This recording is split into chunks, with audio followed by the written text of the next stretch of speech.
So hi, this is Simran Gupta. Youth competition time में एक बार फिर आपका स्वागत है। आइए हम यूथ कंपटीशन द्वारा जो ये मुख्य सेविका का अभ्यास सेट है दिया गया है, इसको हम आज सॉल्व करेंगे। तो आइए चलते हैं हम क्वेश्चन नंबर 1 पे। क्वेश्चन नंबर 1 देखिए, अगर भारतीय नर नारियों के लिए निम्न में से कौन सा मूल्य सर्वोच्च है? कौन सा मूल्य सर्वोच्च है? अगर हम ऑप्शन देखें तो भौतिक, मानसिक, धार्मिक या इनमें से सभी। तो हमारा आंसर क्या होगा? आप लोग इसका गेस लगा चुके हैं। हमारा ऑप्शन होगा आंसर, ऑप्शन क्या होगा? डी। डी जो है हमारा इसका आंसर होगा। आइए चलिए क्वेश्चन नंबर सेकंड पे चलते हैं। विवाह विच्छेद का सर्वाधिक प्रतिकूल प्रभाव पड़ता है पति पर, पत्नी पर, बच्चों पर या इनमें से भी नहीं। तो ऑप्शन हमारा इसका देखें अगर, तो हमारा आंसर क्या होगा? हमारा आंसर होगा सी। विवाह विच्छेद का सर्वाधिक अगर प्रभाव पड़ता है तो किस पे पड़ता है? वो बच्चों पे पड़ता है। क्योंकि अगर एक पति पत्नी अगर अलग होते हैं तो उसमें क्या होता है? उसमें या तो बच्चा माँ के साथ रहेगा या तो पिता के साथ रहेगा। और कभी कभी ऐसा होता है कि ना ही माँ ही एक्सेप्ट करती है उस बच्चे को, ना पिता ही। तो उस परिस्थिति में बच्चे को क्या किया जाता है? अनाथालय में रख दिया जाता है। तो कहीं ना कहीं इस चीज इसमें जो है कि सर्वाधिक प्रतिकूल प्रभाव जो है बच्चों पे ही पड़ रहा है। तो हमारा आंसर क्या होगा? हमारा आंसर टू का जो आंसर सी जो है सही है। चलिए आइए क्वेश्चन नंबर 3 पे चलते हैं। जब एक महिला 2 या 2 से अधिक पुरुषों से विवाह करती है तो वह विवाह कहलाता है। अब क्या कहलाता है? अगर हम ऑप्शन देखें तो बहुपति विवाह, बहुपत्नी विवाह, सामूहिक विवाह या धार्मिक विवाह। देखिए, विवाह की अगर हम बात करते हैं तो विवाह 2 प्रकार के हैं। एक होता है पॉलीगैमी और एक विवाह को हम बोलते हैं क्या? मोनोगैमी और पॉलीगैमी।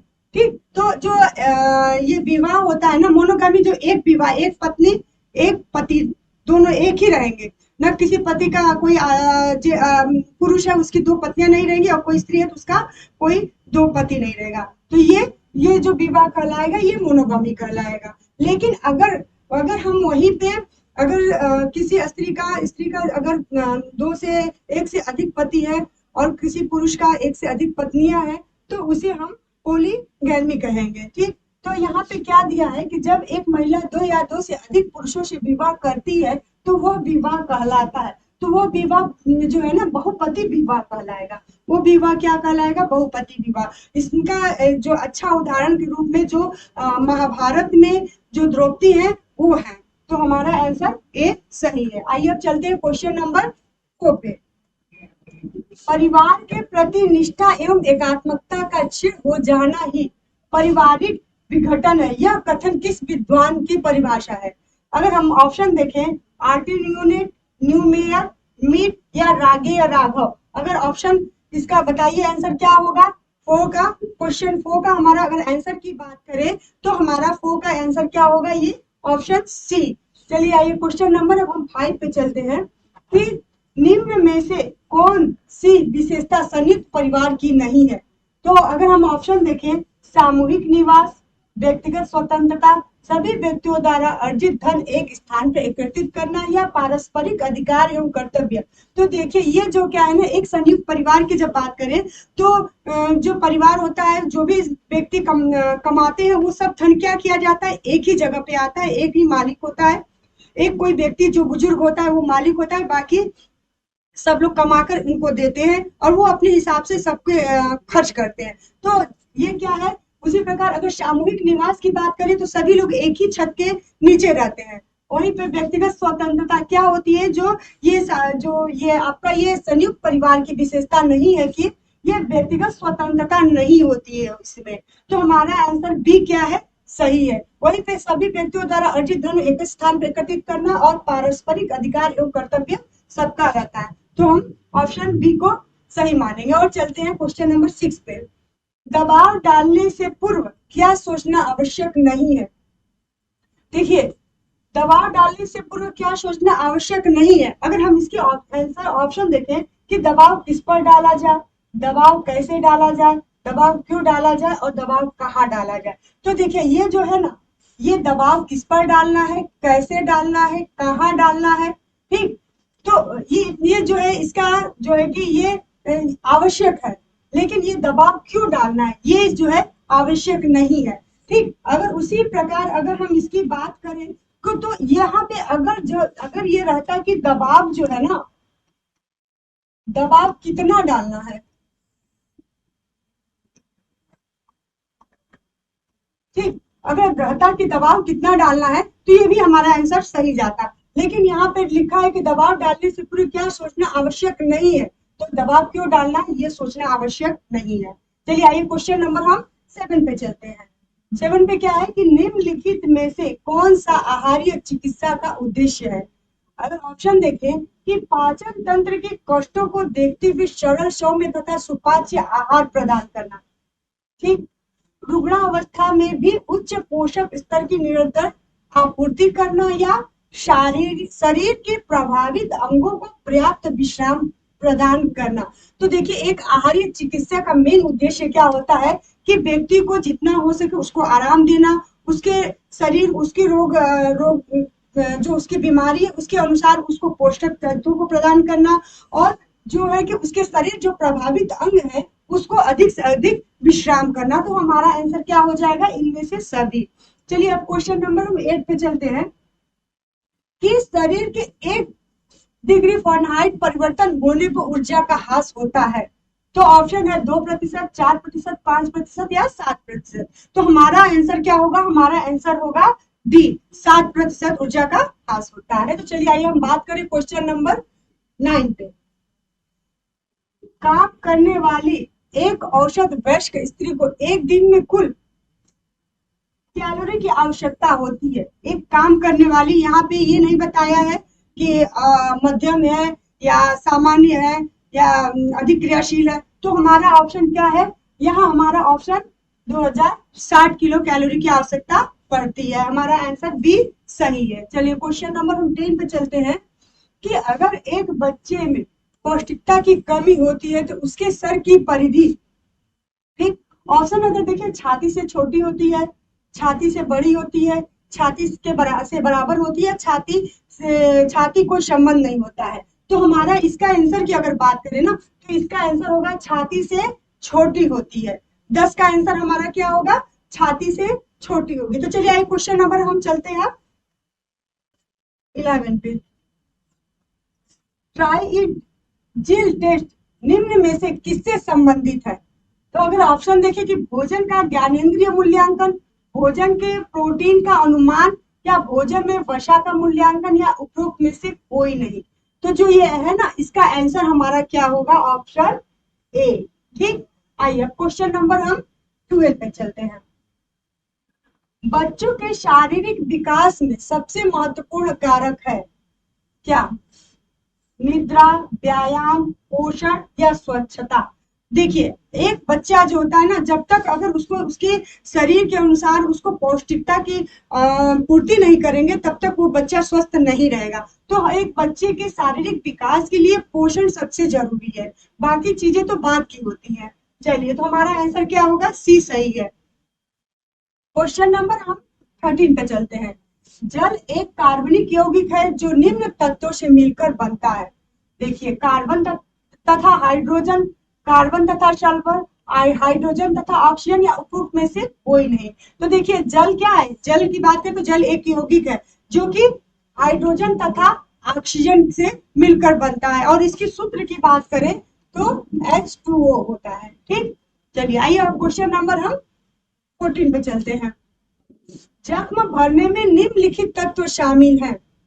अगर ऑप्शन देखें तो कैल्शियम, सोडियम, जस्ता या मैग्नीशियम।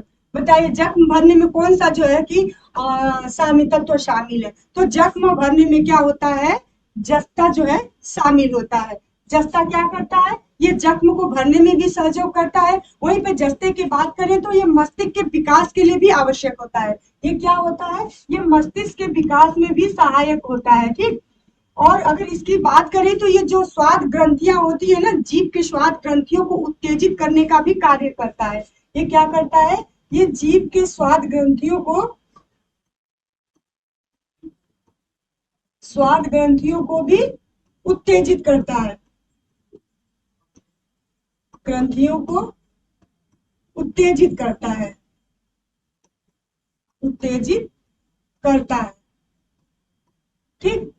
ऑप्शन सी क्या है, सही है। आइए अब चलते हैं क्वेश्चन नंबर 15 पे। लेकिन अगर थोड़ा सा ये देख ले कि जो हमारा खनिज लवण होता है ना, उसमें जो होता है ना, जो कैल्शियम, जो खनिज लवण जो 4% पाया जाता है, उसमें से 2% कितना होता है, कैल्शियम की मात्रा होती है। जो कैल्शियम होता है ना, उसका 4% का 2% जो होता है कैल्शियम होता है, बाकी 2% में और सब जो खनिज लवण पाए जाते हैं। चलिए आइए क्वेश्चन नंबर हम 15 चलते हैं। निम्नलिखित में से कौन सामाजिक परिवर्तन की विशेषताओं में शामिल नहीं है? क्वेश्चन नंबर 15 देखिए। तो बात करें कि सामाजिक परिवर्तन की प्राकृतिक सामाजिक परिवर्तन की प्रकृति सामाजिक होती है और सामाजिक परिवर्तन एक जटिल तथ्य है। ऑप्शन बी देखें कि सामाजिक परिवर्तन एक जटिल तथ्य है, ठीक। और सामाजिक परिवर्तन एक जटिल तथ्य है, सामाजिक परिवर्तन एक सार्वभौमिक घटना है, सामाजिक परिवर्तन की गति समान एवं अतुलनीय है। तो इसमें हमारा आंसर क्या होगा? हमारा आंसर होगा ऑप्शन डी। चलिए क्वेश्चन नंबर हम 16 पे चलते हैं। निम्नलिखित में से कौन अंतरपीढ़ी संघर्ष के कारणों में शामिल नहीं है? अगर ऑप्शन देखें, पश्चिमी मूल्य, आधुनिक शिक्षा, परिवार की संरचना में परिवर्तन या मानवीय मूल्य, तो हमारा आंसर इसका क्या हो जाएगा? हमारा आंसर हो जाएगा डी। डी जो कि मानवीय मूल्य जो है ना, ये जो है सामाजिक ये जो है कि अंतरपीढ़ी के संघर्ष के कारणों में शामिल नहीं है। तो हमारा ऑप्शन डी सही है। चलिए आइए क्वेश्चन नंबर 17 पे चलते हैं। परिहास संबंध यानी हंसी मजाक का संबंध किसके बीच होता है? अगर ऑप्शन देखें तो क्या पिता और पुत्र के मध्य होता है, माता एवं पुत्री के मध्य होता है, पिता एवं पुत्री के मध्य होता है, अथवा जीजा तथा शाली के मध्य होता है? इसका आंसर तो आप लोग खुद ही गेस कर लेंगे क्या होगा, ऑप्शन डी। चलिए आइए क्वेश्चन नंबर 18 पे चलते हैं। किस वर्ष के हिंदू विवाह अधिनियम के अंतर्गत हिंदुओं को तलाक के प्रावधान प्रदान किए गए थे? बताइए इसका आंसर क्या होगा? 18 का आंसर। तो 18 का जब आंसर देखिए, अगर ऑप्शन की 1955, 1956, 1961 या 1973, तो जो 1955 है ना, आंसर आप लोग का ये सही है कि 1955 क्या है कि इसी वर्ष जो हिंदी विवाह अधिनियम के तहत हिंदुओं को तलाक का प्रावधान किया गया था। और इसी वर्ष जो है ना, जो लड़कियों की आयु जो है 18 वर्ष कर दी गई थी और लड़कों की आयु 21 वर्ष कर दी गई थी। तो हमारा आंसर क्या है? ए सही है। आइए क्वेश्चन नंबर हम 19 पे चलते हैं कि घरेलू हिंसा अधिनियम कब प्रभावी हुआ? तो देखिए, जब घरेलू हिंसा अधिनियम जब पारित हुआ ना, तो 2005 में इसको पारित किया गया, लेकिन जब इसको लागू किया गया, यानी ये जब प्रभावित हुआ, जब इसको प्रभावित किया गया, तो ये कब हुआ? तो 26 अक्टूबर 2006 को। तो हमारा आंसर क्या होगा? आंसर होगा सी। चलिए आइए क्वेश्चन नंबर अब 20 पे चलते हैं। क्या है कि हिंदू कोड बिल द्वारा लड़कियों को कानूनी विवाह की उम्र को बढ़ाकर 15 वर्ष किया गया था। तो क्या था? जो ये अभी हम लोग पिछले वाले क्वेश्चन में भी बात किए हैं कि कब बढ़ा के कर दिया गया था। तो जो ये 1955 था ना, 1955 में जो लड़कियों की आयु था उसको 15 कर दिया गया था, यानी 15 वर्ष से कम नहीं होनी चाहिए। तो हमारा आंसर यहाँ पे 1955 है, इसको 55 कर लीजिएगा। चलिए आइए क्वेश्चन नंबर 21 पे चलते हैं। लिंग भिन्नता एक विश्लेषणात्मक रूपरेखा है जिसमें, अगर ऑप्शन देखिए, लोगों के बीच जैविक भिन्नता की व्याख्या की जाती है, महिलाओं के मध्य राजनीतिक तथा आर्थिक भिन्नताओं की व्याख्या की जाती है, या श्वेत और अश्वेत महिलाओं के बीच सामाजिक एवं वैचारिक भिन्नताओं की व्याख्या की जाती है, या लोगों के बीच सामाजिक एवं वैचारिक भिन्नताओं की व्याख्या की जाती है। बताइए 21 का आंसर क्या होगा? जब हम 21 के आंसर की बात करें, तो जो ये है लिंगों के बीच सामाजिक एवं वैचारिक भिन्नताओं की व्याख्या की जाती है, ये हमारा इसका आंसर होगा। तो अब हम क्वेश्चन नंबर 22 पे चलते हैं। निम्नलिखित में से किस कारक के परिणाम स्वरूप जनसांख्यिकी खिड़की नहीं खुलती है? अगर हम ऑप्शन देखें, आप प्रवासन, प्रजननता में लगातार कमी, श्रम शक्ति में बच्चों का प्रवेश, या जरा उग्र अवस्था में जीवन प्रत्याशा में सुधार का अभाव। बताइए इसका आंसर क्या होगा? हाँ, इसका आंसर क्या होगा? जो ये श्रम शक्ति में बच्चों का प्रवेश होता है ना, यही हमारा इस ऑप्शन, इस क्वेश्चन का आंसर होगा। यही जो है कि जनसंख्या की खिड़की इसी की वजह से नहीं खुलती है। तो हमारा आंसर सी सही है। आइए क्वेश्चन नंबर हम 23 पे चलते हैं। भारतीय समाज कार्य के जनक कौन है? भारतीय समाज कार्य के जनक कौन है? अगर हम ऑप्शन देखें, आर के मुखर्जी, टीपी मुखर्जी, राधा कमल मुखर्जी या कुमारप्पा। बताइए 23 का आंसर क्या होगा? अगर हम 23 के आंसर की बात करें ना, तो ये जो डीपी मुखर्जी है ना, यही हमारा आंसर होगा। आइए क्वेश्चन नंबर हम 24 पे चलते हैं। महिलाओं, बच्चों एवं शारीरिक दृष्टि से भिन्न समूहों के लिए केंद्रीय समाज कल्याण बोर्ड की स्थापना कब की गई थी? तो केंद्रीय समाज कल्याण बोर्ड की स्थापना कब की गई थी? अगर ऑप्शन देखें तो 1953, 1957 या 1955 या सितंबर 1958। तो हमारा ऑप्शन आंसर क्या होगा? Option A. अब क्वेश्चन नंबर हम 25 पे चलते हैं। कौन सा नारीवादी सिद्धांत इस विश्वास से अभिलक्षित होता है कि पितृतंत्र महिलाओं के उत्पीड़न का प्रमुख तथा सार्वभौमिक या सर्वदेशिक कारण है? समाजवादी, अगर ऑप्शन देखें, समाजवादी, क्रांतिकारी नारीवाद या उदारवादी नारीवाद या सांस्कृतिक नारीवाद। 25 का आंसर क्या होगा? 25 के आंसर की अगर हम बात करें, तो जो ये क्रांतिकारी नारीवाद है ना, ये हमारा आंसर होगा। ऑप्शन बी सही है। क्वेश्चन नंबर 26 पे चलते हैं। समकालीन एनएसएसओ सर्वेक्षण के अनुसार भारत में मादक पदार्थों का प्रयोग करने वालों की सबसे अधिक प्रतिशतता किस धार्मिक समूह में है? अगर हम ऑप्शन देखें तो क्या है? सिख है, ईसाई है, हिंदू है और बौद्ध है। तो इसका भी आंसर आप लोग गेस कर लिए हैं। हाँ, आंसर क्या होगा इसका हमारा? जी, बी सही है। चलिए आइए अब क्वेश्चन नंबर हम 27 पे चलते हैं। निम्नलिखित में से किसे गरीबी की संस्कृति कहा गया है? अब बताइए इसका आंसर क्या होगा? तो क्या है? अगर ऑप्शन देखिए, ग्रामीण समाज, नगर की बाहरी बस्तियां, गंदी बस्तियां या अभ्यंतर नगर। तो हमारा आंसर इसका क्या होगा? इसका आंसर होगा ये गंदी बस्तियां। क्या? गंदी बस्तियां जो है कि गरीबी की संस्कृति कहा गया है गंदी बस्तियों को। चलिए आइए क्वेश्चन नंबर 28 पे चलते हैं। किस प्रकार की गरीबी स्वास्थ्य एवं शारीरिक कार्य के रख रखाव के लिए आवश्यक मूलभूत संसाधनों के अभाव को दर्शाता है? अगर ऑप्शन देखें हम, तो संपूर्ण गरीबी, ठीक, संपूर्ण गरीबी, सापेक्षिक गरीबी, सांस्कृतिक गरीबी या लागू की गई गरीबी। इसका आंसर बताइए क्या होगा? हाँ जी, इसका आंसर होगा क्या? संपूर्ण गरीबी। हमारा आंसर ए सही है। भारत में 29 को देखिए अगर, तो भारत में गरीबी का आकलन करने के लिए किस प्रतिमान का प्रयोग किया जाता है? तो ऑप्शन देखिए, सापेक्ष प्रतिमान, निरपेक्ष प्रतिमान, लॉरेंस वक्र या कोई नहीं। 29 का आंसर क्या होगा?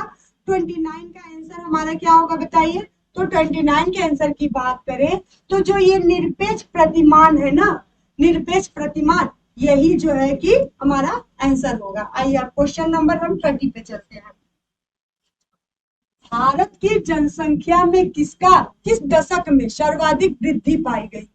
ठीक, अगर ऑप्शन देखें 1961 से 1971 में, 1991 से 2001 में या 2001 से 2011 में या 1981 से 1991 में। तो देखिए अगर हम इसकी बात करें ना, तो जो 1961 से 1971 था ना, इसमें जो है कि सर्वाधिक जनसंख्या वृद्धि पाई गई थी। हमारा आंसर ए सही है। चलिए क्वेश्चन नंबर 31 पे चलते हैं। विशेष विवाह अधिनियम किस साल पारित हुआ? बताइए 31 का क्या आंसर होगा? 1960, 1955, 1954 या 1970 पे? तो जो विशेष विवाह अधिनियम है ना 1954 में पारित हुआ था। हमारा आंसर सी सही है। चलिए ऑप्शन क्वेश्चन 32 पे चलते हैं। भारत में अंग्रेजों के समय प्रथम जनगणना किस गवर्नर के शासनकाल में हुई थी? बताइए। ऑप्शन अगर देखें, लॉर्ड मेयो के काल में, लॉर्ड कर्जन के कार्यकाल में, या लॉर्ड रिपन के कार्यकाल में, या लॉर्ड लिटन के कार्यकाल में।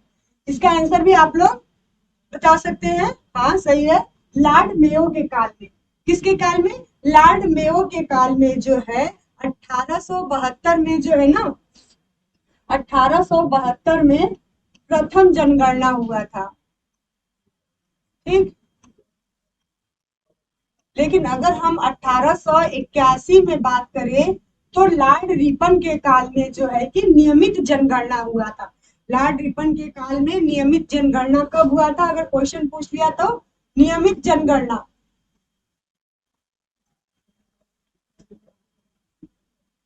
नियमित जनगणना हुआ था। लॉर्ड रिपन के कार्यकाल में जो है नियमित जनगणना हुआ था। हमारा आंसर क्या है? आंसर ए सही है। आइए क्वेश्चन नंबर 33 पे चलते हैं कि निम्नलिखित में से कौन विवाह के निषेध से संबंध नहीं है?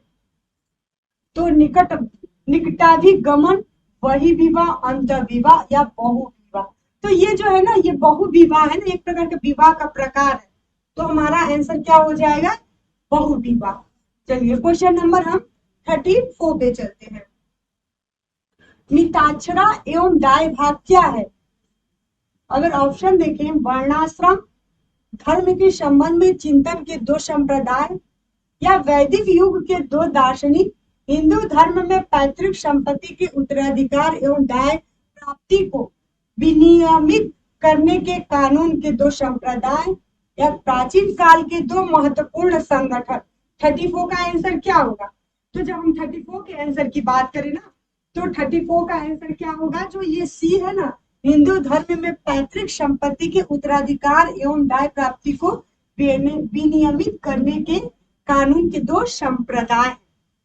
तो हमारा आंसर सी होगा। सही है। चलिए 35 पे चलते हैं कि सूची 1 से सूची 2 को मिलान करना है। तो आइए देखें कि अगर चेतन और अचेतन नियंत्रण, ठीक, ये किसने दिया है? चेतन और अचेतन नियंत्रण। तो जॉर्ज फूले बर्नार्ड जो है ना, अगर हम ऑप्शन देखें पहले कि चेतन और अचेतन नियंत्रण, प्रत्यक्ष और अप्रत्यक्ष नियंत्रण, सकारात्मक और नकारात्मक नियंत्रण, संगठित और असंगठित नियंत्रण। तो जो चेतन और अचेतन नियंत्रण है ना, ये जो है ये किसने दिया है? फूले और बर्नार्ड ने दिया है। वहीं पे अगर हम प्रत्यक्ष और अप्रत्यक्ष की बात करें तो कार्ल मानहीम ने जो है प्रत्यक्ष और अप्रत्यक्ष नियंत्रण का दिया है। तो वहीं पे अगर हम सकारात्मक और नकारात्मक की बात करें तो जो किम्बाल यंग है ना, इन्होंने जो है सकारात्मक और नकारात्मक नियंत्रण दिया है। तो अब संगठित और संगठित नियंत्रण कौन बच गया? एक जॉर्ज गुरविच। तो हमारा ऑप्शन देखिए किसमें है? ए का चौथा किसमें है? हाँ किसमें है? तो देखिए सी में। ए का चौथा और बी का पहला, सी का दूसरा और डी का तीसरा। तो हमारा आंसर क्या हो जाएगा? सी। चलिए अब क्वेश्चन नंबर हम 36 पे चलते हैं। क्वेश्चन नंबर 36 पे चलते हैं। 36 पे क्या है कि पति पत्नी की परिधि तथा इसके केंद्र में स्थित रक्त संबंधियों से बनने वाले परिवार को क्या कहा जाता है? अगर ऑप्शन देखें 36 का, तो रक्त मूलक परिवार, दाम्पत्य मूलक परिवार, प्रजनन परिवार, या उपरोक्त में से कोई नहीं। बताइए इसका आंसर क्या होगा? तो जब इसके आंसर की बात करें ना, तो जो ये रक्त मूलक परिवार होता है ना, ये हमारा आंसर होगा। ऑप्शन ए सही है। चलिए आइए क्वेश्चन नंबर हम 37 पे चलते हैं। 37 पे क्या है कि महात्मा गांधी के लिए बापू शब्द का, ठीक, महात्मा गांधी के लिए बापू शब्द का प्रयोग करना किसका उदाहरण है? किसका उदाहरण है? जैसे किस आधार पे हम उनको बापू कह के बुलाते हैं? तो अगर देखें तो मानित नातेदारी, कल्पित नातेदारी, विषम स्थानिक नातेदारी, या पश्चिम भारत में प्रचलित नातेदारी। तो ये तो हम लोग अपने मानने के ऊपर करते हैं कि मानित नातेदारी के रूप में जो है कि उनको हम बुलाते हैं बापू करके। चलिए ऑप्शन 37 का ए सही है, मानित नातेदारी। अब 38 पे चलते हैं कि निम्नलिखित में से किसने निषेध की व्याख्या सामाजिक नियंत्रण की अंतर्कारी के रूप में। अगर ऑप्शन देखें कि Peter Berger, Raymond Ford, Thomas Luckmann या इमाइल इमाइल दुर्खिम। 38 का आंसर बताइए। 38 का आंसर क्या होगा? तो जो इमाइल तुर्की है ना, इमाइल तुर्की जो है इसका आंसर होगा। चलिए 39 पे चलते हैं कि परिवर्तन का मार्क्सवादी सिद्धांत की परिवर्तन के द्वारा क्रांति आती है इंगित करता है। बताइए 39 का ऑप्शन अगर हम देखें 39 का, तो 39 का क्या होगा? विद्यमान संरचना में परिवर्तन, संपूर्ण संरचना में परिवर्तन, विद्यमान संरचना में आंशिक परिवर्तन या संरचनात्मक तत्वों में नाम मात्र का परिवर्तन। बताइए 39 का आंसर क्या होगा? जो 39 के आंसर की बात करें तो ये जो संपूर्ण संरचना में परिवर्तन है यही हमारा आंसर होगा बी।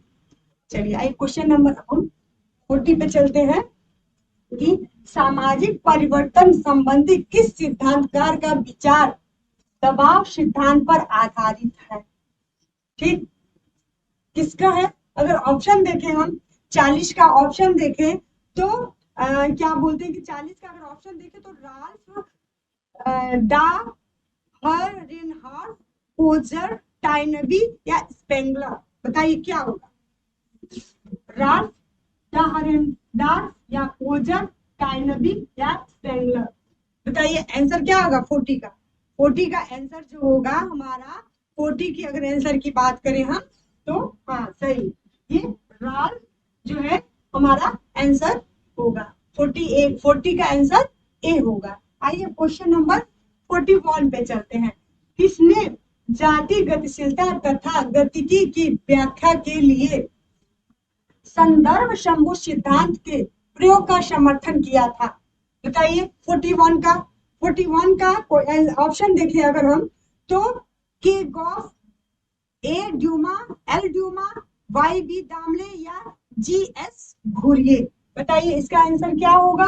तो जब हम इसका आंसर की बात करें ना तो ये जो वाई बी दामले है ना ये इसका आंसर होगा। चलिए क्वेश्चन नंबर हम 42 पे चलते हैं।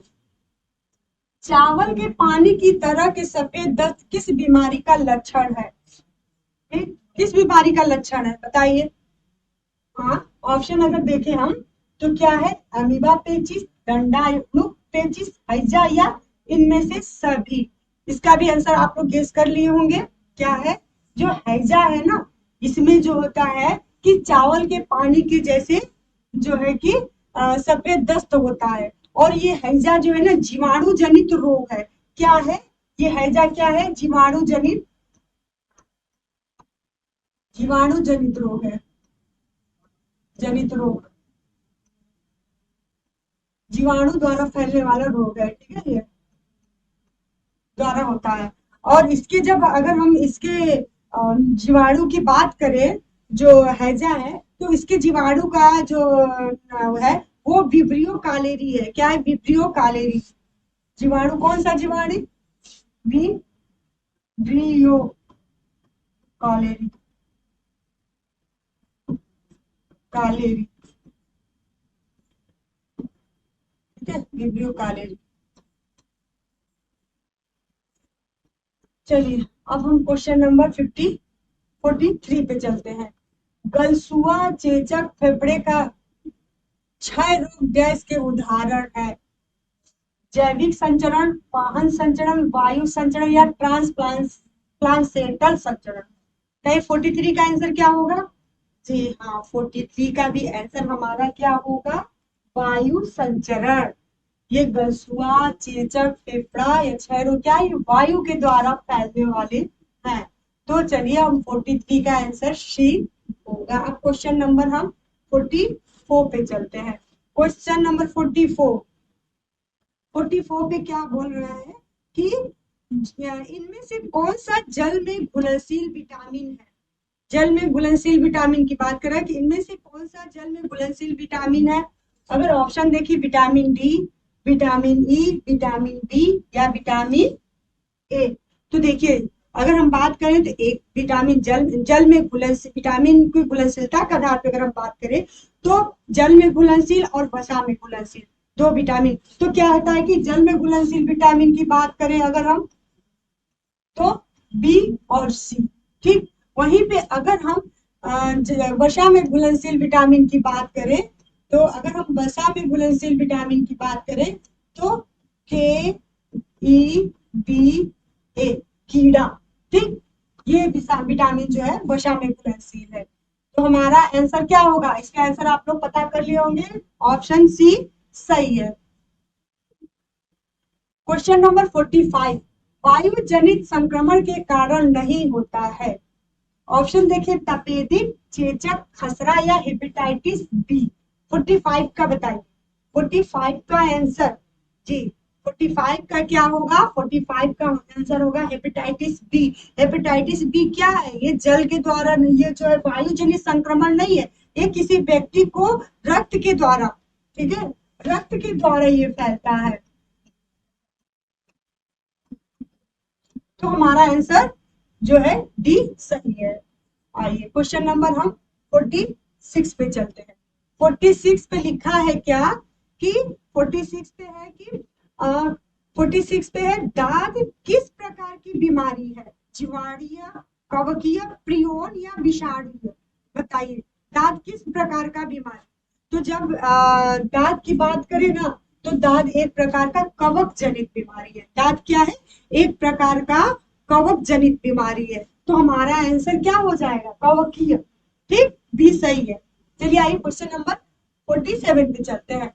एंथ्रेक्स एक प्रकार के डैश के कारण होता है, जीवाणु, कवक, प्रोटोजोआ या विषाणु। एंथ्रेक्स, ठीक, एंथ्रेक्स क्या है, ये सामान्यतः जो है ना, ये एंथ्रेक्स जो है, ये ऑप्शन हमारा जो ये एंथ्रेक्स है एक प्रकार के जीवाणु जनित रोग है। क्या है, जीवाणु जनित रोग है, जो विशेष प्रकार के जो है सामान्यतः जो है ना, ये शाकाहारी पशुओं में होने वाला एक प्रकार का संक्रमण है।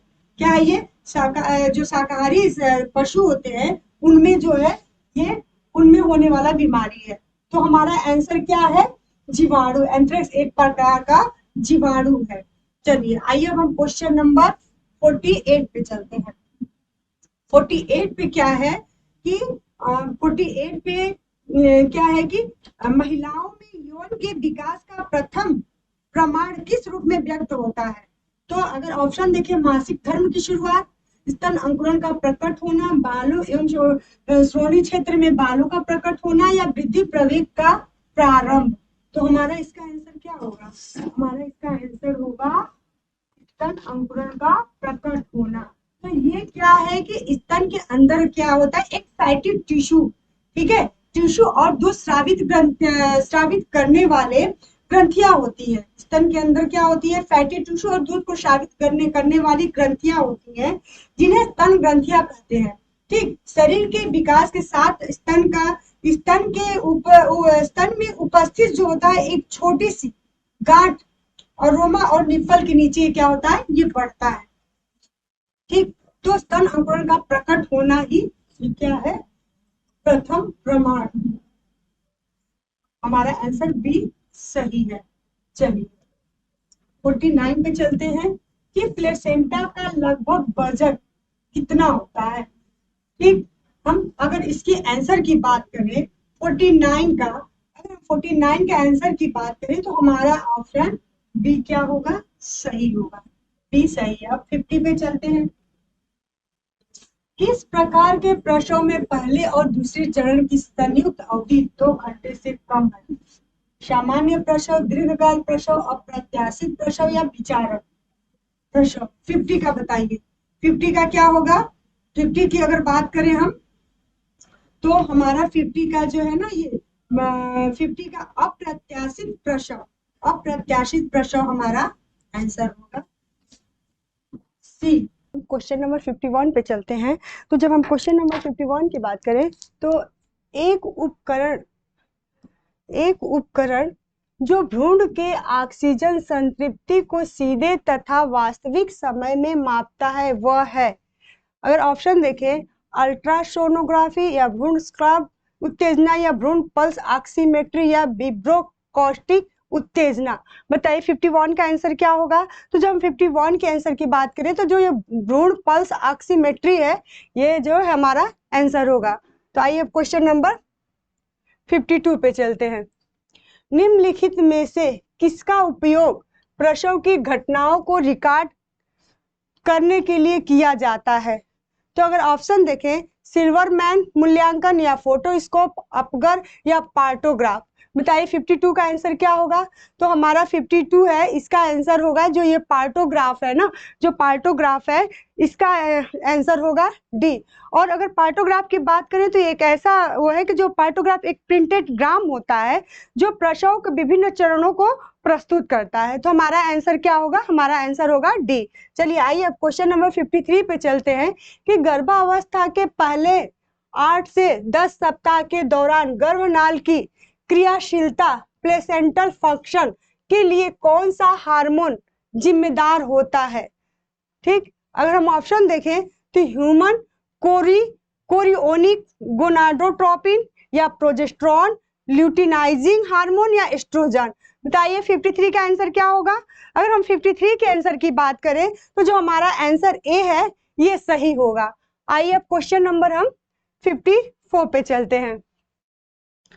निम्नलिखित में से क्या निष्क्रिय टीकाकरण के लिए प्रयोग किया जाता है? अगर ऑप्शन देखें, मानव शेरा और पशु शेरा, मृत वैक्सीन, जीवजात या लाइव एंटीन्यूएटेड वैक्सीन। तो इसका आंसर क्या होगा? इसका आंसर आप लोग गेस लगा चुके होंगे। हमारा इसका आंसर होगा क्या? मानव शेरा व पशु शेरा। तो ऑप्शन ए क्या है? सही है। आइए चलते हैं अब क्वेश्चन नंबर हम 55 पे।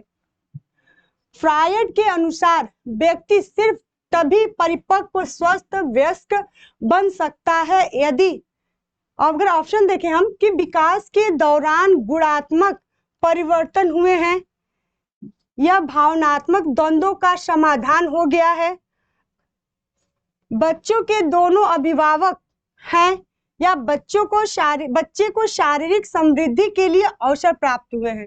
तो जो ये है ना 55 के आंसर की बात करें तो बी ऑप्शन हमारा सही होगा। जब भावनात्मक द्वंद्वों का समाधान हो गया, अगर बच्चे के अंदर भावनात्मक द्वंद्वों का समाधान हो गया है तो क्या होगा कि तभी परिपक्व स्वस्थ व्यक्ति वो बन सकता है। तो हमारा आंसर बी सही है। आइए अब चलते हैं क्वेश्चन नंबर हम लोग 56 पे।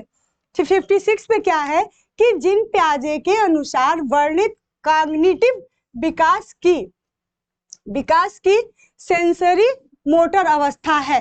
तो देखिए जब जिन प्याजे की हम बात करें ना, तो जिन प्याजे ने जो ये विकास की अवस्थाएं हैं, संज्ञानात्मक विकास की अवस्थाएं, इसको इन्होंने क्या किया है? 4 भागों में बांटा है। ठीक, पहली अवस्था को इन्होंने बताया है सेंसरी मोटर। ठीक, पहली अवस्था की इन्होंने बताया सेंसरी मोटर स्टेज। दूसरी अवस्था को बताया इन्होंने प्री ऑपरेशन।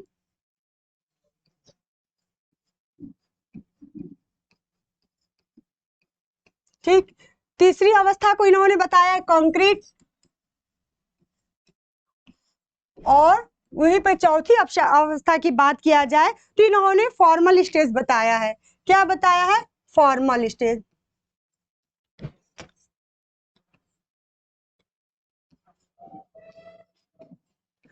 तो जब हम सेंसरी मोटर की बात करें, तो 0 से 2 वर्ष तक की अवस्था जो होती है ये सेंसरी मोटर अवस्था कहलाती है, और 0 से 2 वर्ष। ठीक, और अगर हम बात करें प्री ऑपरेशन की, तो ये क्या होता है? ये 2 से 7 वर्ष की अवस्था कहलाता है। वहीं पे अगर हम कंक्रीट की बात करें तो कंक्रीट अवस्था क्या होती है? 7 से 11 वर्ष होती है। क्या होती है? 7 से 11 वर्ष। ठीक, और उसके बाद जब हम फॉर्मल की बात करें ना तो 7 जो 11 है, ये 11 वर्ष के बाद जो होता है प्रौढ़ावस्था तक जो होता है आपका, उसके आगे तक की अवस्था को हम फॉर्मल स्टेज कहते हैं। तो हमारा आंसर में क्या दिया है, हमारा आंसर तो क्लियर हो गया होगा आप लोग को, 0 से 2 वर्ष। तो हम ऑप्शन ए को सही मानेंगे। चलिए आइए आप बात करते हैं हम 57 पे कि बालक की कौन सी अवस्था मनोवैज्ञानिक अवस्था कहलाती है। मनोवैज्ञानिक अवस्था की बात कर रहा है, ठीक। तो क्या करें, अगर ऑप्शन देखिए कि शैशवावस्था, किशोरावस्था, बाल्यावस्था या प्रौढ़ावस्था, बताइए कौन सी अवस्था मनोवैज्ञानिक अवस्था कहलाती है। तो हम अगर ऑप्शन देखें तो हमारा क्या होगा, बी आंसर जो है सही है, ठीक। सी बी ऑप्शन जो है हमारा सही है। किशोरावस्था को ही मनोवैज्ञानिक अवस्था भी कहा जाता है, इसे ही तूफान, संघर्ष और तूफान की अवस्था भी कहा जाता है। और इसमें जो है बालक जो होता है उसको, उसके जो है कि निर्माण, उसका जो आगे के भविष्य के बारे में लेकर वो ज्यादा चिंतित रहता है। तो हमारा ये ऑप्शन जो है बी जो है सही है।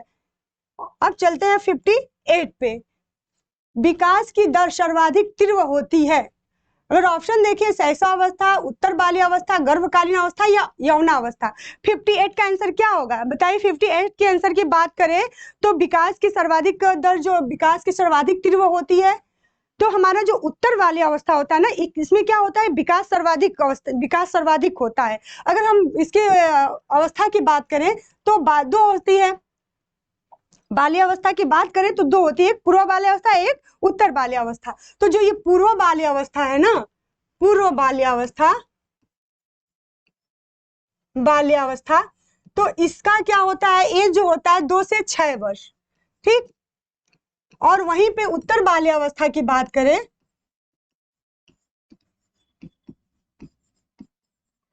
ठीक, तो इसका जो होता है 2 से 6 वर्ष और 6 से 12 वर्ष, ठीक। 2 से 6 वर्ष और 6 से 12 वर्ष जो है उत्तर बालिका अवस्था आ जाता है। तो हमारा उत्तर बाल्यावस्था के में जो है कि विकास की दर सर्वाधिक होती है। ऑप्शन बी सही है। आइए चलते हैं क्वेश्चन नंबर 59 पे। तो विकास का अर्थ है कि व्यवस्थित परिवर्तन जो परिपक्वता की प्राप्ति में सहायक हो। यह कथन किसका है बताइए। 59 का आंसर क्या होगा। अगर 59 के ऑप्शन की बात करें अगर हम, तो हरलाक का, फ्राइड का, मुनरो का या ड्रेवर का, बताइए इसका आंसर क्या होगा। तो जो ये हरलाक है ना, हरलाक ही इसका आंसर होगा। चलिए आइए अब बात करें 60 पे कि शैशव काल के दौरान आमतौर पर किनसे डर का अनुभव किया जाता है। शैशव काल, एक छोटा बच्चा, ठीक, तो वो किससे ज्यादा अनुभव, किस चीज का ज्यादा अनुभव करता है, कि आमतौर पर किनसे डर का ज्यादा अनुभव करता है। तो देखिए अगर ऑप्शन हम, तो क्या है, अजनबियों का डर, अंधकार का डर, पशुओं का डर या भूतों का डर। एक छोटा बच्चा है, उसको क्या अंधकार, पशु या भूत या अजनबी, तो उसको क्या होता है कि अगर हम इसके आंसर की बात करें तो उसको अजनबियों से ज्यादा डर होता है। अगर बच्चा अपनी माँ की गोद में है तो उसको ये भय बना रहता है कि कोई उसको माँ की गोद से ले ना ले, तो इसलिए बच्चा अपनी माँ को पकड़ के उसके गोद में चिपका रहता है। तो उससे बच्चे को क्या है कि इससे हमें क्या है, और आंसर इसका कि अजनबियों का डर होता है बच्चे को। तो हमारा आंसर ए सही है। आइए हम 61 पे चलते हैं कि किस अवस्था में भ्रूण की लंबाई आधा इंच से 2 इंच तक होती है। अगर हम ऑप्शन की बात करें तो बीजावस्था, ग्रेन्युलर अवस्था या भ्रूण अवस्था, गर्भस्थ शिशु अवस्था। तो देखिए अगर हम इसकी बात करें तो जो शिशु होता है उसको हम लोगों ने 2 रूपों में विभाजित किया था, जिसको बोलते हैं प्री नेटल और दूसरे को बोल रहे हैं हम क्या, पोस्ट नेटल। तो जो प्री नेटल होता है इसको भी हम लोग 3 भागों में विभाजित किया गया था। देखिए पहले को हमने क्या बताया था, जाइगोट या बीजा अवस्था,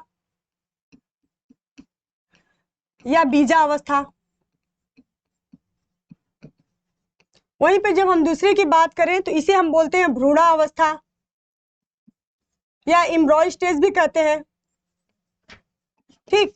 और तीसरा स्टेज क्या होता है, फीटस की स्टेज, फीटस।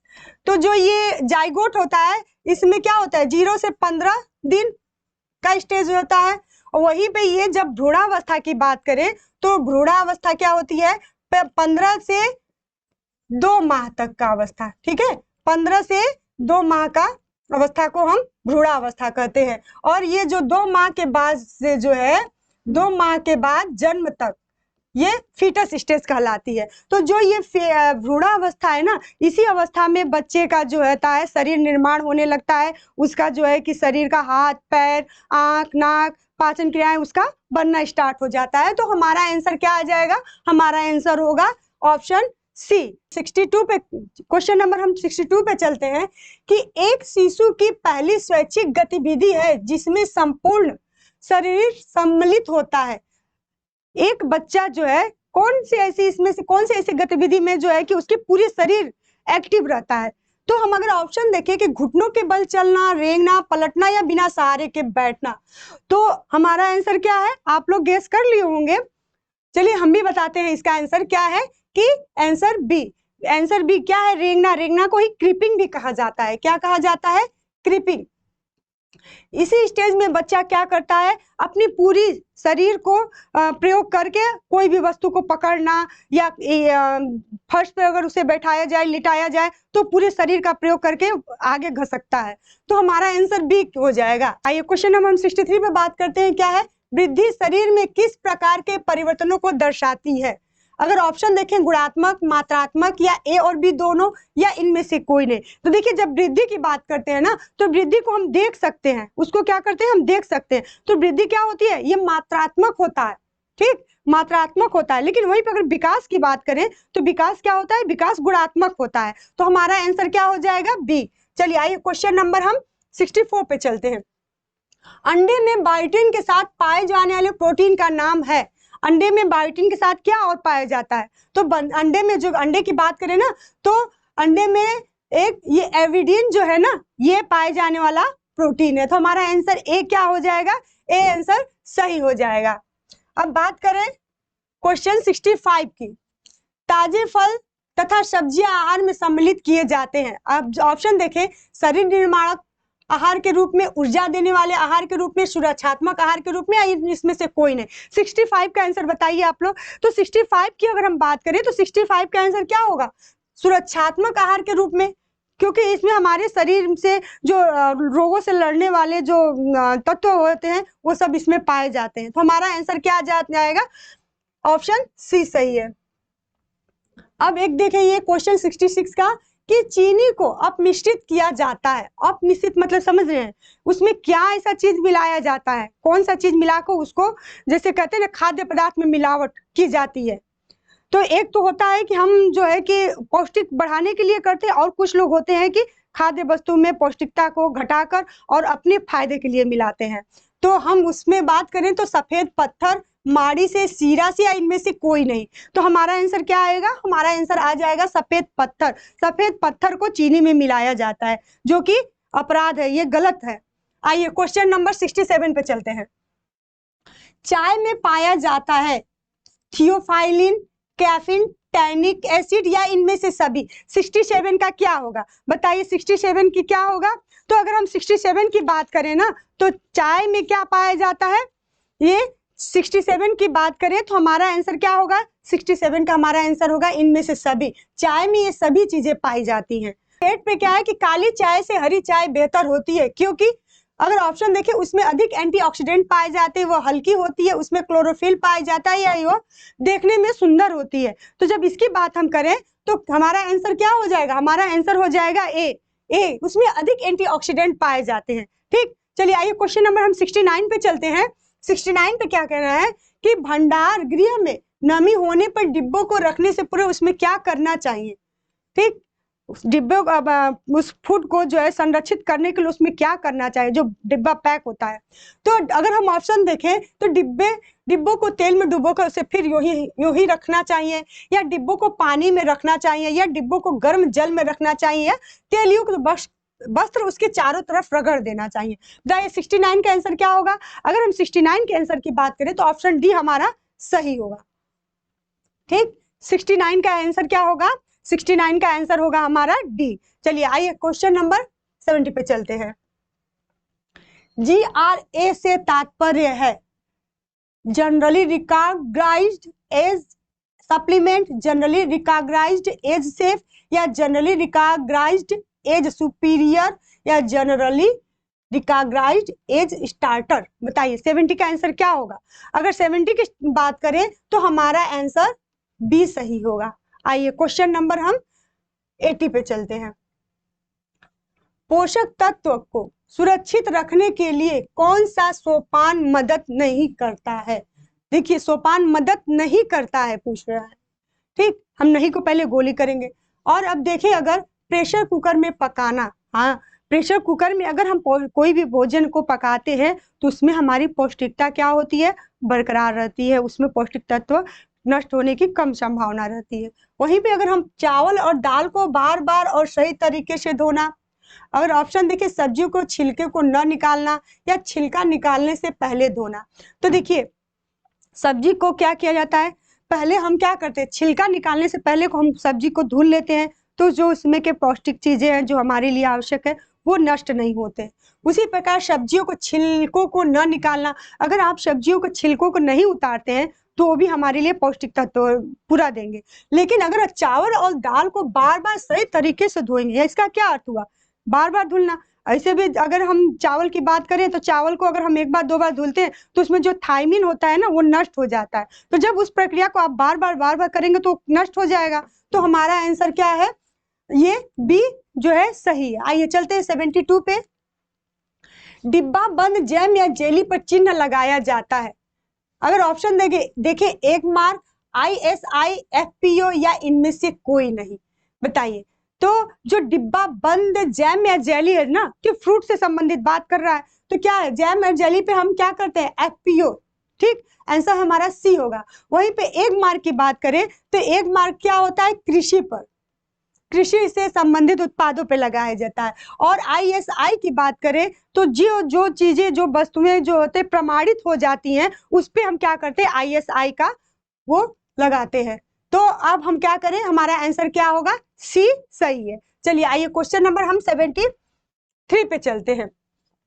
गर्भवती महिला के लिए लौह तत्व की प्रस्तावित आहारित, ठीक, ICMR 2010 के बाद किया है, डैश होता है। अगर ऑप्शन देखें 32 ग्राम, 35 माइक्रोग्राम या 37 माइक्रोग्राम या 40 माइक्रोग्राम पर डे, तो कौन सा आंसर होगा हमारा? हमारा इसका आंसर जाएगा ऑप्शन बी। 73 का जो है हमारा ऑप्शन जाएगा बी, 35 माइक्रोग्राम पर डे।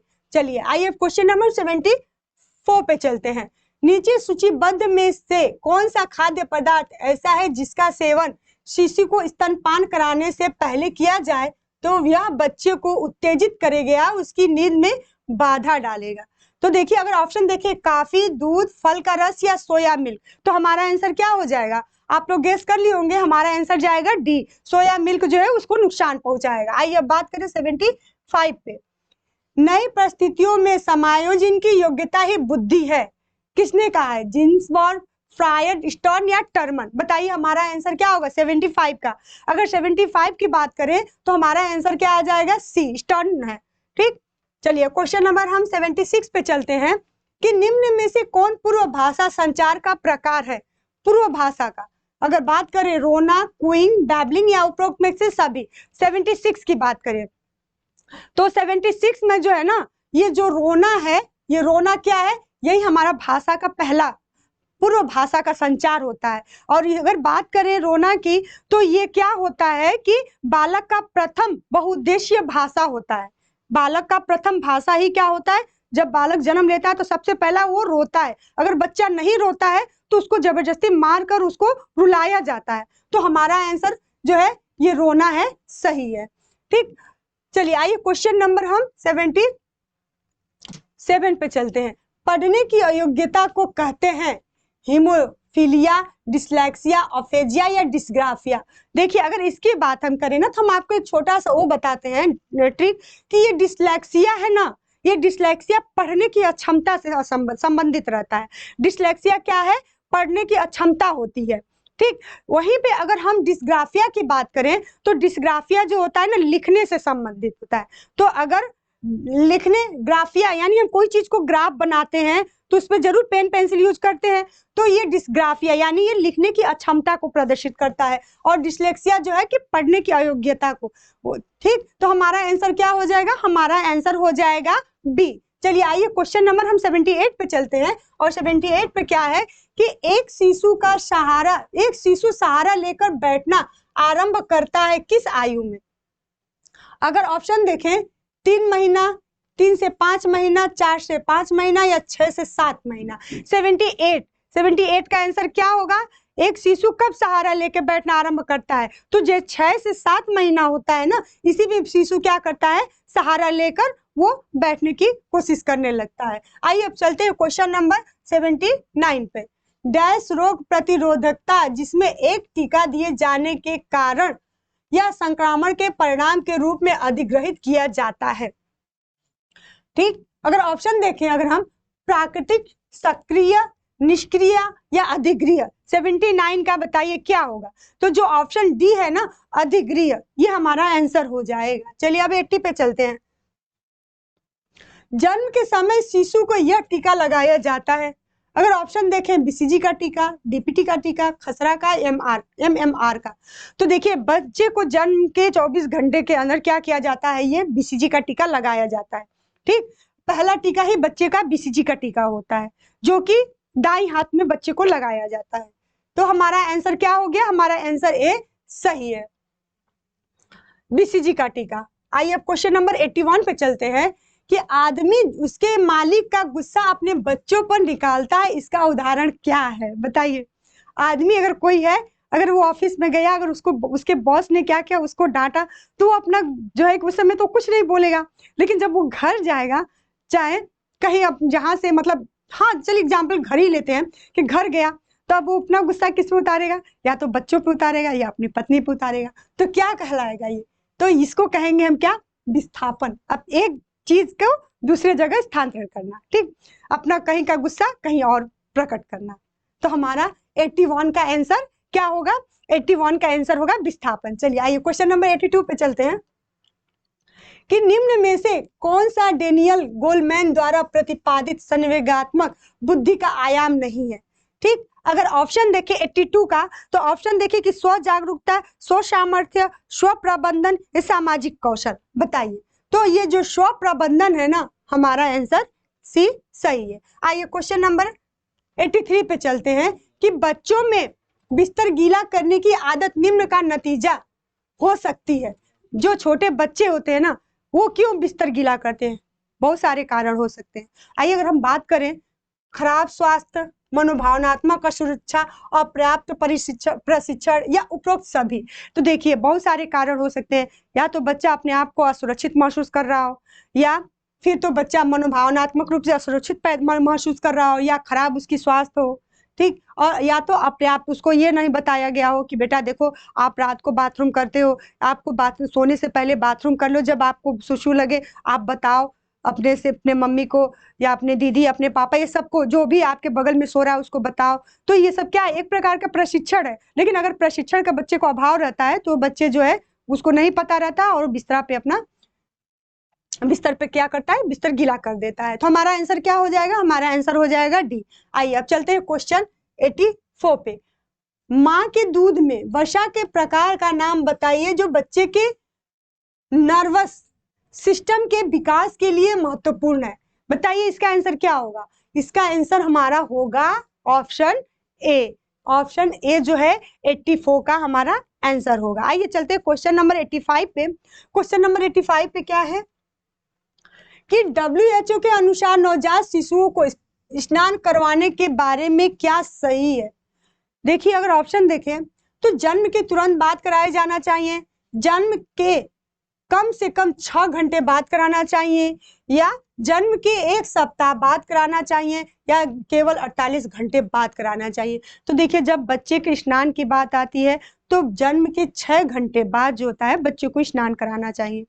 और क्या है कि बच्चे के बच्चा जब जन्म लेता है तो उसके क्या होता है कि उसके शरीर पे बहुत सारे चिपचिपे पदार्थ वगैरह रहते हैं। तो उसको क्या करती हैं, जो दाई लोग रहती हैं वो लोग उसको मुलायम कपड़े से उसको पोंछती हैं, लोग उसको साफ सुथरा करके तब जो है बच्चे को माँ के पास देती हैं। तो हमारा इसका आंसर क्या? जन्म के कम से कम 6 घंटे बाद जो है बच्चे को स्नान कराना चाहिए। ऑप्शन बी हमारा सही है। चलिए आइए क्वेश्चन नंबर हम 86 पे बात करते हैं कि पूर्व परिपक्व शिशु वह है जो गर्भधारण के डैश सप्ताह पश्चात जन्म लेते हैं। अगर ऑप्शन देखें 30, 32, 34 या 37, 86 का क्या होगा? 86 का क्या होगा? तो 86 का जो हमारा आंसर होगा ना, जो ये 37 है ना, अगर 37 से लेके और 40 सप्ताह, 37 से 40 सप्ताह, ठीक। पूर्व परिपक्व शिशु वह है जो गर्भ धारण के डैश सप्ताह पश्चात जन्म लेता है, यानी वो 37 से 40 सप्ताह बाद जन्म लेता है, तो वो पूर्व परिपक्व शिशु कहलाएगा, ठीक। हमारा आंसर डी सही है। आइए चलते हैं क्वेश्चन नंबर 87 पे, कि आरोपण का सही अर्थ है। आरोपण का सही अर्थ है, अगर हम ऑप्शन देखें, अगर हम ऑप्शन की बात करें तो शुक्राणु का गर्भाशय में आरोपित होना, शुक्राणु का अंडवाहिनी नलिका में आरोपित होना, या निषेचित अंडाणु को गर्भाशय में आरोपित होना, या अंडाणु का अंडवाहिनी नलिका में आरोपित होना। बताइए इसका आंसर क्या होगा? अगर इसके आंसर की बात करें तो जो निषेचित अंडाणु को गर्भाशय में आरोपित होना ही आरोपण कहलाता है। क्या? निषेचित अंडाणु का जो है कि गर्भाशय में आरोपित होना ही आरोपण कहलाता है। आइए अब चलते हैं क्वेश्चन नंबर 88 पे। गर्भावस्था के दौरान कौन सा हार्मोन GIT के आमाशय की पेशियों की कार्यशीलता को कम करता है? 88 का बताइए। 88 के क्वेश्चन की बात करें, अगर हम ऑप्शन देखें तो प्रोजेस्टेरॉन, एस्ट्रोजन, थायरॉक्सिन या इंसुलिन। तो हमारा आंसर क्या हो जाएगा इसका हमारा आंसर होगा बी, सही है, ठीक है। चलिए आइए क्वेश्चन नंबर हम 89 पे चलते हैं, कि मध्य जीवन संक्रमण जिसमें प्रजनन शक्ति में ह्रास होता है और स्त्रियों की, ठीक, संतानोपति क्षमता समाप्त हो जाती है और पुरुषों के पुरुषत्व में कमी आ जाती है, ठीक। अगर इसका ऑप्शन देखें, क्लाइमेकेटेरिक, मिनीपॉज, स्पीमंक या मिनाक, ठीक। तो हमारा आंसर इसका क्या होगा? अगर हम इसके आंसर की बात करें तो जो मिनीपॉज होता है ना, 89 का देखें, जो मिनीपॉज होता है, ये जो मिनीपॉज स्टेज होता है ना, इसमें स्त्री का क्या होता है, जो वो मासिक धर्म होता है वो खत्म हो जाता है, और स्त्री जो है कि उसके अंदर जब मासिक धर्म उसका खत्म हो जाता है तो उसकी माँ बनने की क्षमता खत्म हो जाती है। वहीं पे अगर पुरुषों की बात करें तो पुरुषों का भी एक समय उसमें आता है कि उन लोग का भी पुरुषत्व की कमी आ जाती है। तो हमारा मिनीपॉज आंसर क्या होगा? सही होगा। तो 89 के बाद 90 पे चलते हैं। निम्न में से विटामिन B1 किसका निरोधक है? ठीक, विटामिन बी किसका रासायनिक नाम की बात करें अगर, तो अगर देखिए ऑप्शन में क्या, रिकेट्स, पेलेग्रा, बेरी हानिकारक एनीमिया। रिकेट्स क्या है? रिकेट्स विटामिन डी की कमी से होने वाला एक बीमारी है। वहीं पे अगर पेलेग्रा की बात करें तो पेलेग्रा क्या होता है, ये नियासिन की कमी अर्थात विटामिन B3 की कमी से होने वाला एक रोग है। और अगर हम बेरी की बात करें ना, तो बेरी क्या है, विटामिन B1 से, जिसे हम थायमिन भी कहते हैं, जिसे क्या कहा जाता है, जिसे कहा जाता है थायमिन। तो हमारा आंसर क्या हो जाएगा 90 का? हमारा 90 का आंसर होगा क्या? हमारा 90 का आंसर होगा सी, ऑप्शन सी। चलिए आइए अब क्वेश्चन नंबर 91 पे चलते हैं। 91 पे क्या है कि प्राय इसे फलों की शर्करा कहा जाता है, फलों की शर्करा। तो अगर हम ऑप्शन देखें, फ्रुक्टोज, ग्लूकोज, ग्लैक्टोज या सुक्रोज, किसको फलों की शर्करा कहा जाता है? ठीक, अगर फलों की शर्करा की बात करें हम, तो किसको फलों की शर्करा कहा जाता है? हमारा ऑप्शन देखें अगर, तो जो ये क्या बोलते हैं, ये आपका जो फ्रुक्टोज है ना, फ्रुक्टोज, इसको हम फलों की शर्करा कहते हैं। 91 की अगर बात करें तो फ्रुक्टोज को फलों की शर्करा कहा जाता है, ठीक। और अगर ग्लूकोज की बात करें तो ग्लूकोज को जो है अंगूर की शर्करा कहा जाता है, अंगूर की शर्करा, अंगूर की शर्करा, ठीक, अंगूर की शर्करा कहा जाता है। वहीं पर अगर हम क्या बोलते हैं, अगर हम सुक्रोज की बात करें ना, तो सुक्रोज को जो होता है ना, गन्ने की शर्करा या चुकंदर की शर्करा, इसको बोलते हैं गन्ने की शर्करा, ठीक, या चुकंदर की शर्करा, चुकंदर की शर्करा। तो हमारा आंसर क्या हो जाएगा? फलों की शर्करा फ्रुक्टोज को बोलते हैं। आइए ऑप्शन अब क्वेश्चन नंबर 92 पे चलते हैं कि जंतु प्रोटीन स्रोत वनस्पति प्रोटीन स्रोत से उत्तम होते हैं, क्योंकि इसमें होता है 92 की बात करें तो ऑप्शन देखिए, अगर अधिक प्रोटीन होता है, अधिक अमीनो अम्ल होता है, उत्तम संतुलित प्रोटीन होता है या उत्तम संतुलित अमीनो अम्ल होता है। 92 का आंसर क्या हो जाएगा? Option D. ऑप्शन डी क्या होगा हमारा? 93 का आंसर होगा, सॉरी 92 का आंसर होगा। चलिए आइए अब क्वेश्चन नंबर हम जो है कि 93 पे चलते हैं। हम 93 पे चलते हैं। क्या है 93 पे क्वेश्चन कि निम्न वसा में कौन सा स्वास्थ्य वसा माना जाता है? अगर ऑप्शन देखिए, पशु का वसा, ट्रांस वसा, संतृप्त वसा या असंतृप्त वसा। तो जो वसा दो होते हैं, एक संतृप्त वसा, एक असंतृप्त वसा। तो जो ये असंतृप्त वसा होता है ना, ये सही माना जाता है। तो हमारा आंसर क्या हो गया 93 का? ऑप्शन डी सही है।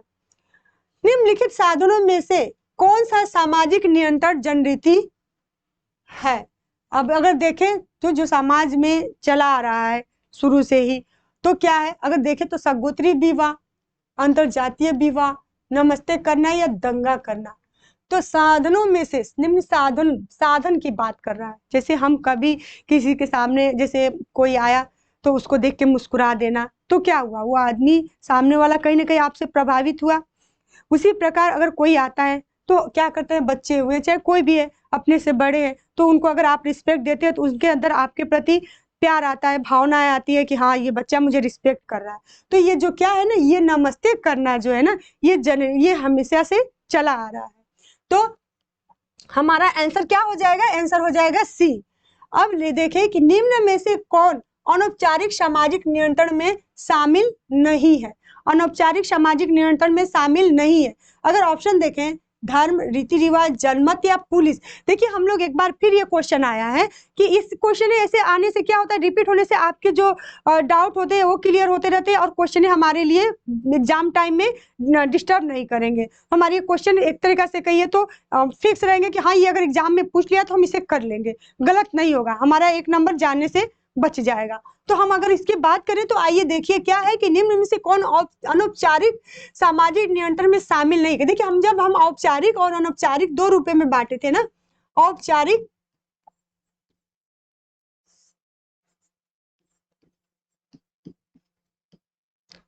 सामाजिक नियंत्रण की बात कर रहे हैं ये,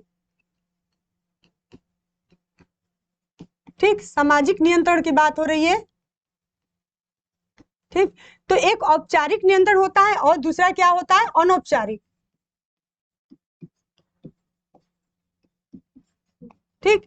दूसरा क्या हो जाता है? दूसरा हो जाता है अनौपचारिक नियंत्रण। तो जो औपचारिक की बात करें तो हम लोग पहले वाले भी क्लास में भी हम लोगों ने किया था कि जो पुलिस, कानून, कारागार, ये सब क्या हो जाएंगे? ये सब क्या हो जाएंगे? औपचारिक साधन के अंतर्गत आ जाएंगे। लेकिन अगर हम धर्म, रीति, जनमत, रीति रिवाज, धर्म, ये सब की बात करें तो ये अनौपचारिक के अंतर्गत आएंगे। क्या आएंगे? अनौपचारिक के अंतर्गत आएंगे। यहाँ हम शिक्षा की भी बात कर सकते हैं, यहाँ हम कानून की बात कर सकते हैं, ठीक, यहाँ हम पुलिस की बात कर सकते हैं, ठीक। ये सब क्या आएंगे? ये सब औपचारिक साधन है सामाजिक नियंत्रण के। वहीं पे अगर हम यहाँ पे अनौपचारिक की बात करें तो हम धर्म की बात कर सकते हैं, ठीक, हम जनमत की बात कर सकते हैं, हम परिवार की बात कर सकते हैं, ठीक। ये सब क्या है? ये अनौपचारिक सामाजिक नियंत्रण के साधन है। तो हमारा आंसर क्या हो जाएगा? आप लोग आंसर गेस कर लिए होंगे, पुलिस। ये क्या है? अनौपचारिक साधन है, नहीं है, ठीक। ये अनौपचारिक सामाजिक नियंत्रण में शामिल नहीं है पूछा है। तो हमारा आंसर क्या हो जाएगा? डी सही हो जाएगा। आइए चलते हैं 96 पे कि क्रियात्मकता की धारणा सामाजिक परिवर्तन के किस सिद्धांत से संबंध है, ठीक। अगर 96 के क्वेश्चन की बात करें तो अगर ऑप्शन देखें, मार्क्सवादी सिद्धांत, संरचनात्मक प्रकार्यवादी सिद्धांत या चक्रीय सिद्धांत या उद्विकासीय सिद्धांत, 96 का आंसर बताइए। 96 का क्या आंसर होगा? 96 का आंसर होगा हमारा जो ये मार्क्सवादी सिद्धांत है ना, ये हमारा इसका आंसर होगा। आइए चलते हैं हम क्वेश्चन नंबर 97 पे कि आबर्कल के अनुसार परामर्श के कितने तत्व हैं? आबर्कल के अनुसार परामर्श के कितने तत्व हैं? तो देखिए अगर ऑप्शन 2, 3, 4, 5, तो हमारा आंसर क्या आ जाएगा? 3 है, ठीक। उन्होंने जो है आबर्कल ने 3 परामर्श के सिद्धांत, परामर्श के तत्व बताए हैं, जिसमें से जो है कि पहला जो उनका उसमें बताया है कि परामर्श प्रक्रिया में दो व्यक्ति संलग्न होते हैं। क्या होते हैं? दो व्यक्ति संलग्न होते हैं। परामर्श प्रक्रिया का उद्देश्य प्रार्थी की अपनी समस्याएं स्वतंत्र रूप से हल करने की योग्य बनाना, ठीक। और उसी प्रकार उसमें परामर्श एक प्रशिक्षित व्यक्ति का व्यवसायिक कार्य भी है। तो ये क्या है? इन्होंने 3 बताए हैं, तो हमारा आंसर 3 सही है। आइए चलते क्वेश्चन नंबर 98 पे कि परामर्श की तकनीकी है भावनात्मक तनाव जारी करना, प्रभावी संचार, स्पष्ट सोच या उपयुक्त सभी। 98 का आंसर क्या होगा? तो 98 का हमारा आंसर की बात करें ना, तो 98 का भावनात्मक तनाव जारी करना, प्रभावी संचार होना चाहिए और स्पष्ट सोच होना चाहिए। उपयुक्त तीनों हमारा आंसर होगा। अब हम क्वेश्चन नंबर 9 पे चलते हैं कि विश्व स्वास्थ्य संगठन द्वारा कोरोना महामारी को कब वैश्विक महामारी घोषित किया गया था? तो हमारा इसका आंसर क्या हो जाएगा? ऑप्शन बी, 11 मार्च 2020। आइए चलते हैं क्वेश्चन 100 पे। यूनिसेफ के कार्यकारी बोर्ड के वर्तमान अध्यक्ष कौन है? अगर ऑप्शन देखें, मारितजा चानबाल्डे, अमाल मुडालाली या ताये आटसके या मैरी लुइस, तो हमारा इसका आंसर क्या हो जाएगा? ऑप्शन ए सही है। आइए हमारा ये 100 क्वेश्चन कंप्लीट हुआ। अब नेक्स्ट क्लास में हम फिर नेक्स्ट लेकर आएंगे क्लास आपके लिए। नेक्स्ट जो डाउट वगैरह रहेगा हम लोग शेयर करेंगे। चलिए आज के लिए इतना ही। Thank you.